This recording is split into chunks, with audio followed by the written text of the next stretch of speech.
ఓం నమో భగవతే శ్రీరమణాయ. చాలా సంతోషం నాయన. సామాన్యంగా మౌనము అనేటువంటి మాటలు మాట్లాడకుండా ఊరికే నిశ్శబ్దంగా ఉండటం అనే భావన చాలా మందిలో ఈ మాయలో ఉంటుంది. మౌనాన్ని మాట్లాడకపోవటం మాత్రమే మౌనమని అనుకుంటూ ఉంటారు. కానీ అది తాత్కాలికమైనటువంటి ఒక భావన మాత్రమే. మౌనాలు ఎన్నో రకాలు ఉండవచ్చు. చక్షు మౌనము, వాక్ మౌనము, శారీరక మౌనము. అదేమిటండి శారీరక మౌనం ఏంటి? కదలకుండా రాయిలాగా కూర్చున్నావనుకో, మరి శారీరక మౌనమేగా. దేనిని చూడకుండా, దేనిని గుర్తించకుండా నిలిచి ఉన్నావనుకో, అది నేత్రమౌనమై కూర్చుంది. ఏది వినకుండా ఇంద్రియాలు ఉన్నప్పటికీ, శ్రోత ఉన్నప్పటికీ వినకపోవటం శ్రోత మౌనం. అంటే పంచేంద్రియాలు శ్రోత, చక్షు, రస, ఆఘ్రాణ, స్పర్శ ఏమీ తినాలన్న కోరిక లేదు, రసమౌనము. ఈ విధంగా పంచేంద్రియములు వాటి వాటి పని మానినప్పుడు అవి మనం మౌనం కింద తీసుకుంటున్నాం. అదే మహర్షి అంది. వారు చెప్పింది కూడా సందర్భాన్ని బట్టి మౌనం అంటే అది అనుకుంటారు, అది కాదు అనే విషయాన్ని చాలా స్పష్టం చేశారు. రమణ మహర్షులు వారి యొక్క వ్యాఖ్యానాన్ని, మాటలని మనం పరిశీలించినప్పుడు ఏకాంతవాసంలో మౌనం అనేది విధిగా ఉంటుంది. మనం సంఘంలో మితభాషిత్వాన్ని మౌనంగానే అనుకుంటున్నాం కదా. వాక్కు నియమితం అయింది కనుక మాట్లాడక ముందు మాట్లాడేవాడు వెలికి రావాలి కదా. ఇక్కడ ధ్యానం మరొక చోటనైతే మాటలు తగ్గిపోతావని అనుకుంటున్నావు నీవు.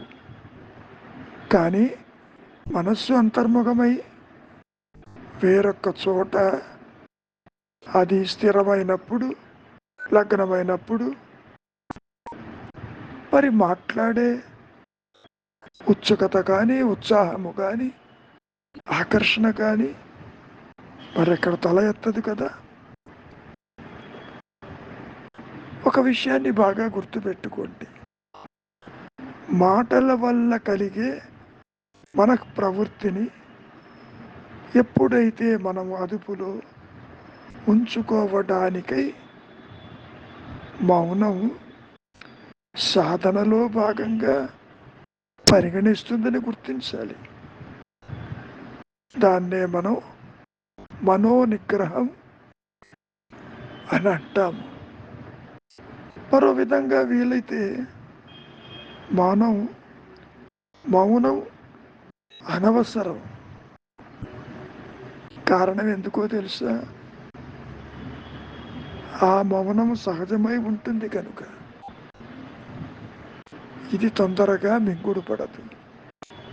నీ సహజత్వమే మౌనము, నేను ఉన్నానన్న ఎరుక మౌనము,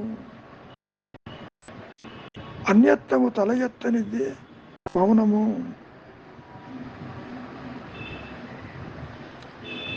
ఒక సందర్భంలో విద్యాలనుల వారు ఎవరైతే 12 సంవత్సరాలు మౌనం వహిస్తే ఆ మౌనము పరమ మౌనం అన్నారు. అంటే దాని అర్థం ఏంటి?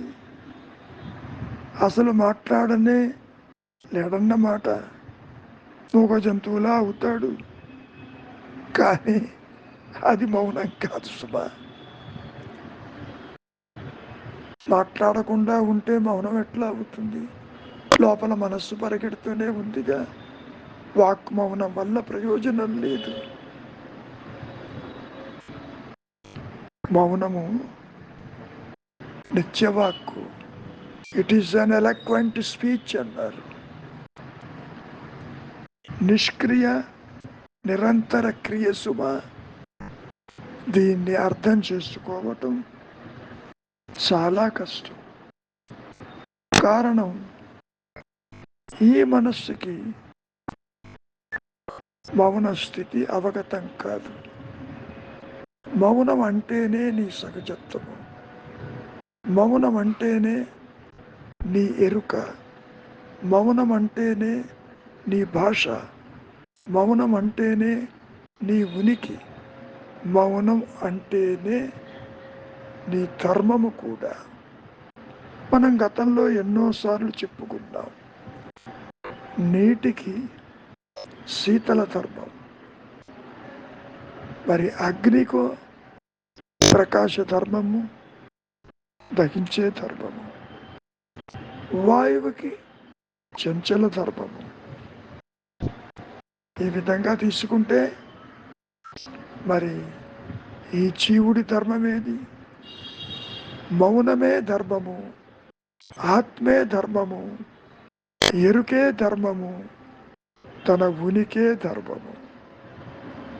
దీన్ని అర్థం చేసుకోవటానికి మరి అంత తేలికగా ఇది మింగుడు పడదు సుమా. మహర్షులు వారు ఒక సందర్భంలో మహర్షులు వారు ఒకే విషయాన్ని చాలాసార్లు ప్రస్తావించారు. మౌనము ఎడతెగని వచ్చస్సు, ఇట్స్ అన్ ఎలక్వెంట్ స్పీచ్ అన్నారు. నిజానికి ఆ వచ్చస్సు సశబ్దమైనప్పుడు అది మౌనం అనవచ్చు. మౌన వచ్చస్సు అడ్డు వస్తుంది సుమా. దీన్ని అర్థం చేసుకోవటం చాలా కష్టం. కరెంటు ఉన్నదనుకోండి, ఏ బల్బో ఏ ట్యూబులైటో మధ్యలో వచ్చినప్పుడు ఆ ప్రవాహానికి అడ్డు వస్తుందిగా, అప్పుడే ప్రకాశిస్తుందిగా. కాబట్టి నీ ఆలోచన ఆ మౌనం అనే ప్రవాహానికి అడ్డు వచ్చినప్పుడే నీవు మాట్లాడగలుగుతున్నావు. నిజానికి మౌనము దాల్చిన వాడు తన పరిసరాలకు అత్యంత దగ్గరగా ఉంటాడు. గతంలో మనం చెప్పుకున్నాం, మౌనం వ్యాఖ్యేన ప్రకటితం పరబ్రహ్మతత్వం యువానామని ఆదిశంకరులు కూడా చెప్పటం జరిగింది. సాక్షాత్తు శ్రీ దక్షిణామూర్తి మౌనం వహించటం వల్ల నలుగురు ఋషులు ఉన్నటువంటి వారి సంశయాలు పూర్తిగా పటాపంచలైపోయాయి. అంటే అర్థమేమిటి? మౌనమే వ్యాఖ్యమన్నారు. మౌన శక్తి చాలా విశిష్టమైనది. నువ్వు అనుకోవచ్చు ఊరికే ఉంటే పనులు ఎలా అవుతాయి అని. ఇప్పుడు మాత్రం నీవు పని చేస్తున్నావా? దయాత్మ బుద్ధితో అనుకుంటున్నావు నీవు చేస్తున్నావని. It is the self that does everything. నీవు అసలు ఏ పని చెయ్యలేవు. జడమైన దేహం చేస్తుందా? జడమైన మనస్సు చేస్తుందా? విచారించు. చైతన్యవంతమైనప్పుడే అవి కదులుతున్నట్టు పని చేస్తున్నట్టు నీవు గ్రహిస్తున్నావు. కనుక నాయన ఒక విషయాన్ని బాగా గుర్తుపెట్టుకో. మౌన వసస్సు తలపులకి అవ్వలిది, అంటే ఆలోచనలకి అవతల ఉంటుంది. It's beyond the mental manipulations. దాన్నే స్వరయుత వచస్సుకు వాగ వయవాలవసరం. ఇది వాక్కులకు అతీతం సుమ. పలుకనేది పదమై కూర్చుంది, అది పరావాక్కు సుమ. విశిష్టమైనటువంటి నేను ఉన్నాను అనేటటువంటి నేను తరం అహం స్ఫురణ ఏదైతే సత్యమై, నిత్యమై, అనంతమై, అద్వితీయమై, పరిధులు లేక తురీయమే తన ఆకారముగా నిలిచి ఉన్న స్థితిని మనం ఆత్మస్థితి, మౌన స్థితి, సత్యస్థితి అని మనం ఇక్కడ చెప్పుకుంటున్నాం. ఇంకా సూక్ష్మంగా పరిశీలిస్తే అసలు మౌనం అంటే ఏమనుకుంటున్నావు? నోరు మూసుకొని మౌనం కూర్చోవటం కాదు. నోరు మూసుకున్నంత మాత్రాన అది మౌనం కాదు. గతంలో చెప్పినట్టు అది నిత్య ప్రసంగం అన్నారు. ఇది అవగతం కాదు మనస్సుకి. ఈ దేహాత్మ బుద్ధి కలిగిన అహంకారానికి, వ్యక్తిత్వానికి అవగతం కాదు కాబట్టి మౌనం అంటే అపార్థం చేసుకునే అవకాశం ఉండి నాకేది అర్థం కాలేదని అంటాడు. మనోవాక్కులకు అతీతమైన స్థితి మౌనము. ద్వైతానికి అతీతమైంది మౌనము. అవస్థాత్రయములకు అతీతమైంది మౌనము. నువ్వు అనుకోవచ్చు అది ఏ విధంగా లభిస్తున్నది అని. గాఢంగా నీవు ఒక తలపుని దాని మూలం జాడ తీయి. ఆలోచన మూలమేమిటో చూడు. మాటికి నేను నాది అంటున్నావుగా, ఇక్కడ ఆలోచనలు వస్తున్నాయిగా, ఆ ఆలోచన మూలం వెతుకు. అటువంటి చిత్త ఏకాగ్రత వల్ల, డీప్ రూటెడ్ కాన్సన్ట్రేషన్ వల్ల నీకు నీ సహజ స్థితి అయినటువంటి మౌనము సిద్ధిస్తుంది నాయన. ఎప్పుడైతే ఆ అభ్యాసం సహజం అవుతుందో అది ఏమవుతుందో తెలుసా? నిశ్శబ్దంగా పరిణమిస్తుంది. మనస్సును వశం చేసుకోవటం అదే ధ్యానం, అదే అజపస్థితి, అదే నేను ఉన్నానన్న ఎరుక. అందుకనే మహర్షుల వారు గాఢమైనటువంటి ధ్యానమే, ఉన్నానన్న ఎరుకే నిత్య వచస్సు. It is an eloquent speech.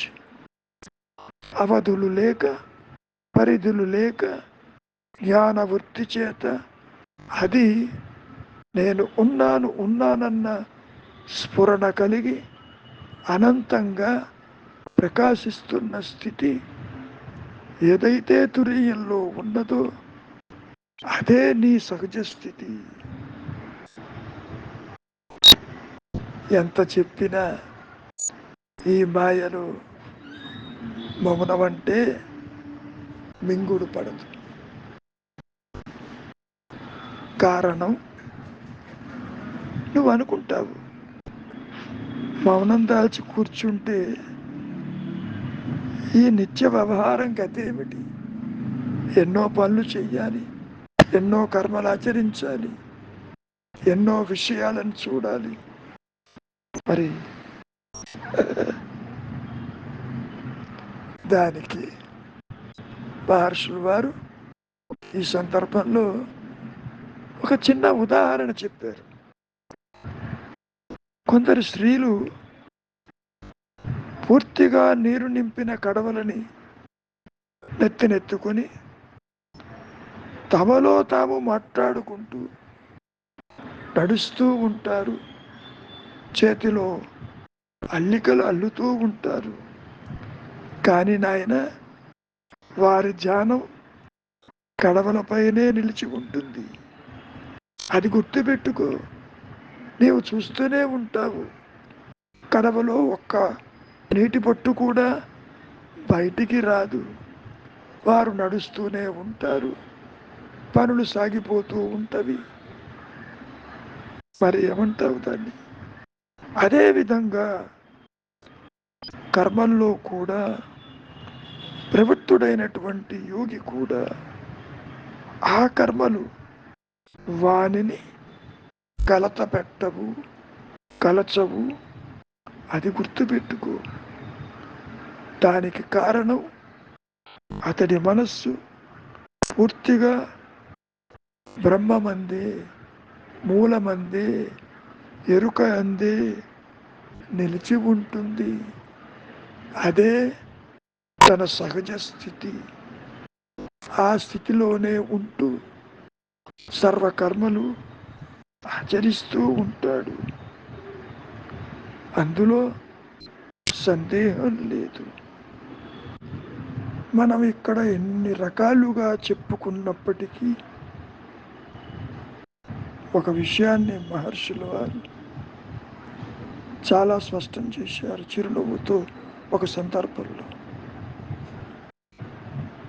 మౌనం అంటే భౌతికం కాదు, అది నిరంతర సంవాదము, సాధారణ భాషణ, పరస్పర సంవాదాన్ని భజిస్తుంది శుభ.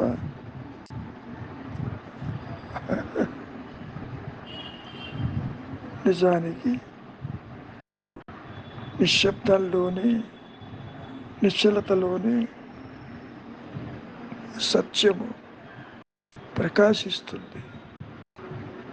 నిశ్శబ్దమే ఆ దైవ స్వరూపము, మౌనమే ఉన్న సత్యస్వరూపము అంటూ చాలాసార్లు ప్రస్తావించటం జరిగింది. అంత తేలికగా మౌనాన్ని బోధించటం కానీ అభ్యసించటం కానీ కుదరదు. కారణం ఈ జీవుడు పిడికెడు ప్రారంభంతో, వాసనలతో, కోరికలతో, బంధాలతో మరి మాయలోకి వచ్చాడు కదా. అది ఏ విధంగా వాటిని వదుల్చుకొని తనకు తానుగా నిలిచి ఉంటాడు. మరొక సందర్భంలో మహర్షిని సూటిగా ఒక ప్రశ్న వేశారు. సామాన్యంగా ఈ దైనందిక జీవితంలో జపతపాదులతో పాటు మౌన వ్రతం సహాయపడుతుందా అంటూ అడిగారు. వ్రతము కేవలం వ్రతమే కదా, కొంతవరకు అది ధ్యానానికి సహాయపడవచ్చు. కానీ ఒక విషయాన్ని బాగా గుర్తుపెట్టుకో, ఎప్పుడైతే తలుపులన్నీ చిందులు తొక్కుతూ ఉంటే నోరు మాత్రం మూసుకుంటే ఫలమేమిటి? మనస్సు ఎప్పుడైతే ధ్యానమగ్నం అయినప్పుడు మరి వాక్కుతో పనే ఉంది? లేదు కదా. ధ్యానం అంత మంచిది మరొకటి లేదు. ధ్యానము అంటే నీ సహజత్వము. నీవేదో త్రిపుటితో కూడుకొని మెడిటేషన్, ఆబ్జెక్ట్ ఆఫ్ మెడిటేషన్ అంటూ ఒక నామాన్నో ఒక రూపాన్నో పట్టుకుని వేలాడటం కాదు. కనుక మౌన వ్రతం పూని కార్య ప్రవృత్తి మాననప్పుడు ఆ వ్రత ప్రయోజనం ఏంటి? ఉపయోగం లేదు కదా. ఎందుకు అటువంటి వాటి జోలికి పోవటం అంటూ హెచ్చరించారు రమణ మహర్షుల వారు. మరొక సందర్భంలో అనుగ్రహం కావాలని అడిగినప్పుడు అది గురు ప్రసాదమే కదా అన్నప్పుడు మహర్షుల వారు సమాధానం చెబుతూ దైవము, గురువు, అనుగ్రహము ఇవన్నీ కూడా సమానమైన అర్థాలు. అంతేకాదు శాస్త్రాలు పలు రకాలుగా పలు విధాలుగా దీక్షలను పేర్కొన్నాయి. అందులో హస్తదీక్ష అని, స్పర్శ దీక్ష అని, చక్షు దీక్ష అని, మనోదీక్ష అని ఇత్యాదివి చెబుతూ ఉంటారు. గురువేవేవో క్రతువులు, అగ్ని, జలం, జపం, మంత్రం మొదలైనవి వాటిని జరిపి ఎన్నో చేష్టలను దీక్షలు అంటారని ఆ గ్రంథాలే తెలుపుతున్నాయి. ఇక్కడ ఒక విషయాన్ని చెబుతున్నారు. గురువు అలాంటివి చేస్తే కానీ శిష్యుడు పరిణతుడు కాడా ఏమిటి? కనుక వ్యక్తిగా ఎదిగితే గురువు ఎక్కడా కానరాడు. గురువు అట్టివాడు, దక్షిణామూర్తి అంతటి వాడే కదా. ఆయన చేసింది ఏమిటి? ఒక్కసారి పరిశీలించండి. మౌనంగా కూర్చున్నాడు. శిష్యులు అతని ఎదుట ఉన్నారు. అతడు మౌనం వీడలేదు. శిష్యుల యొక్క సంశయాలన్నీ చిన్న భిన్నములైపోయాయి. అంటే వారు తమ తమ ప్రత్యేకమైనటువంటి వ్యక్తిత్వాన్ని కోల్పోయారన్నమాటే కదా. అదే జ్ఞానం కదా. ఆ మాటలతో జోడించే పదాడంబరం కాదు కదా. కనుక అన్ని పనులకు అత్యంతమైన సమర్థమైనది మౌనమే సుమ. శాస్త్రాలు ఎంత విపులంగాను సునిశ్చితార్థాలు చెప్పినప్పటికీ ఫలప్రదాలు కాకపోవచ్చు. గురువు తాను కలగడు. ఎల్లడా శాంతి వెళ్ళి విరుస్తూ ఉంటుంది. శాస్త్రాలన్నీ ఎంత అధ్యయనం చేసినా చివరికి ఆయన మౌనం వహించక తప్పదు. దాని అర్థం ఏమిటి?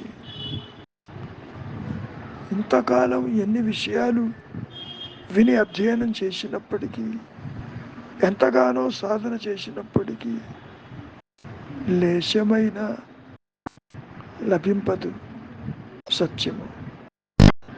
అది ప్రతి ఒక్కరి అనుభవమే కదా. నిజానికి గురువు ఉన్నది నీలోనే. ఆత్మే గురువు. ఒక సందర్భంలో మహర్షినే అడిగారు, మీ గురువు ఎవరంటే నా ఆత్మ అన్నారు. మరి ఆత్మని ఎలా తెలుసుకోవాలి? ఒక్క మౌనంతోనే కదా, వేరు మార్గము లేదు కదా అంటూ చెప్పుకొచ్చారు రమణ మహర్షుల వారు. మనం ఇక్కడ ఎన్ని రకాలుగా చెప్పుకున్నా మౌనం అనేది ద్వైత అజ్ఞాన స్థితిలో జీవుడికి అవగతం కాదు. ఎంతసేపటికి నేను మౌనంగా కూర్చుంటే పనులు ఎట్లా అవుతాయి, నేను చేస్తే అవుతుంది కదా అనే ధోరణి తప్ప మరొకటి ఉండదు.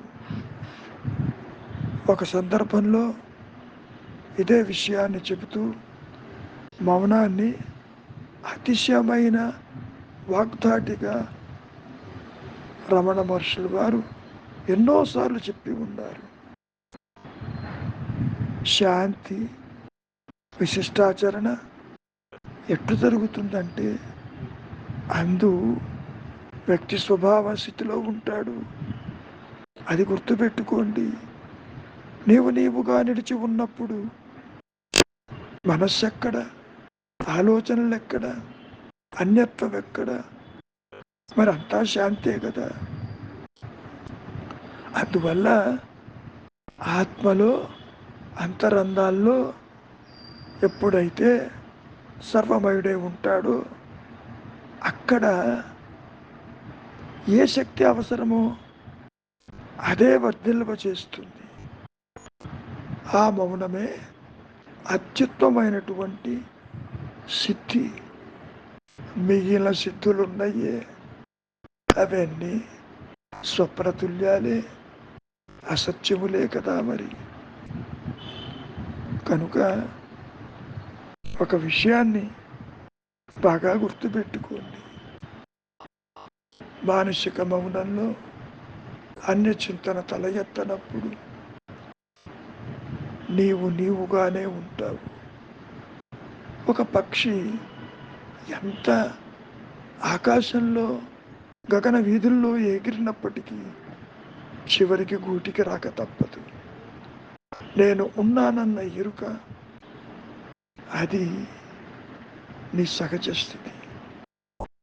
అక్కడ పొరపాటును కూడా అహంకారము కానీ, వ్యక్తిత్వము కానీ, పరిమితత్వము కానీ తల ఎత్తదు కదా. కనుక మాయను జయించటం అంటే ఏమిటి? కామమే మాయ, నిష్కామమే దైవము. అదే మౌనము, అదే అనంతము, అదే ఏకము అంటూ ఎన్నో రకాలుగా చెప్పటం జరిగింది. మీకు అందరికీ గతంలో చెప్పిన విషయమే మరొకసారి చెబుతున్నాను.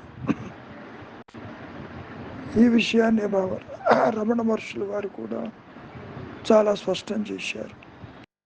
ఈ కథని మీకు తెలుసు. సృష్టికర్త అయినటువంటి బ్రహ్మకు నలుగురు మానసపుత్రులు ఉన్నారు. సనక, సనందన, సనత్ కుమార, సనతజ్యాతులు వారి పేర్లు. ఎందుకు తమని పుట్టించారని అడిగితే అప్పుడు బ్రహ్మ ఏమన్నాడో తెలుసా? నేను విశ్వాన్ని సృజించవలసిన అవసరం ఉంది, కానీ ఆత్మసిద్ధికై నేను తపం చేసుకోవటానికి, ధ్యానం చేసుకోవటానికి పోతున్నాను. మీరు ఈ విశ్వర్జనం మీకు అప్పచెబుతున్నాను, మీరు ఈ పని చెయ్యండి. మీరు చెప్పింది చెయ్యండి అంటూ ఊరికే ఉన్నారు. అది వారికి నచ్చలేదు. నేనేమో ధ్యానం చేసుకుంటూ సత్యాన్వేషణలో వెళ్తాను, మీరు ఈ పని చేయమంటే వాళ్ళు వినలేదు. అప్పుడు తమకెందుకీ వృధాయాసం అంటూ ఆ పని మానుకున్నారు. అప్పుడు బ్రహ్మ మాటలను మన్నింపగా చివరికి ఆయన వదిలిపెట్టి వెళ్ళిపోయారు. అసలు ఆత్మ సాధనకై వారికి ఎవరు మార్గం చూపుతారు? ఆత్మసిద్ధికి వారు నలుగురు అర్హులే మరి, కానీ ఎవరు దారి చూపుతారు? సద్గురు ఎక్కడ దొరుకుతారు? అంటూ అన్ని లోకాలు తిరిగి వచ్చారు. చివరికి యోగిరాజుకు శివుడు కాక మరెవ్వరు పవిత్రమైనటువంటి వటవృక్ష నీడలో కూర్చుండి శివుడు వారికి ప్రత్యక్షమైనాడు. అతడే యోగీశ్వరుడు. ఆయనకు యోగాభ్యాసమేమి, కూర్చున్నవాడు కూర్చున్నట్లే ఆయన సమాధిగతుడై ఉన్నాడు. ఆయన నిశ్చలత శాంతిపూర్ణము.